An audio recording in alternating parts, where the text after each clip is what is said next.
Logi WANGMADA SHIJINNARIBA Khutlai Shing PIKHATLAKNABA Governor March 3 PHAOBA MATAM THARIBA ASIGI MANUNG Kuki Khutlai PAIBA Shingna Khutlai PIKHATLAKTRABADI SENA Soo Abrogate Toubaga Loinana for Shijinnaduna Kuki Shing Dagi Khutlai Loukhatpham Thok-I HAINA SENA Manipuri President MOIRANGTHEM TOMBI Phongdorakli Babu Paradlaiba SENA Manipuri Office to Pangthokpa Pawi Mifam Amada Wapamase Phongdokleduna Mahakna Makatan Hai Maite Khulngakpa Shinggi Khutlai Hek Loukhatpham Thangnaba Mikupta Kuki Khutlai PAIBA Shingna Kongwa Maruda Nomai Kaptharakuna Maite Singda Lan Hurakliba Ase Taraina Lobu Chumloi Governor na Thamlakiba Wapum Ama Ikai Khumnabut Poina Arambai Tengul Yauna Khulngakpa Shingna Khutlai Thingat Khraga Kuki gi Lup Kayana Separate Administration Pidriba Phauba Khutlai surrender Tauroi Haina Makhau Pungna Phongdorakliba Sida Center na Tumina Yingduna Leifam Thok-I Center gi meeting Makada Governor na Manipur da Tangduletaba Hanjilaknaba PIKHATLAKNABA Thabak Thoram Sing Asida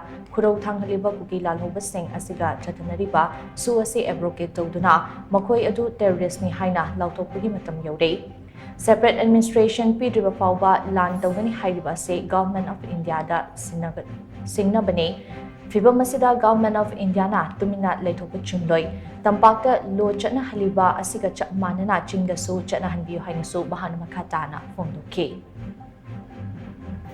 Soo Taunariba Kuki Soo Taunariba Kuki Hujik Akoigi Bankar Punamak dismantle Tawinaba SHIV SENA Miam Lena Akoi Demand Tojari Aduga Tang Tork Hoki Manung says that Akoi Honorable Governor na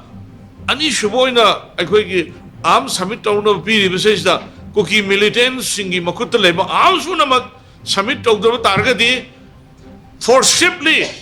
Akoi withdraw to Hunbuga Loinana Moidi arms a Pabi who have a chair. She is to be a chair. SHIV SENA Magadi Shima Miam Lena Piltojari.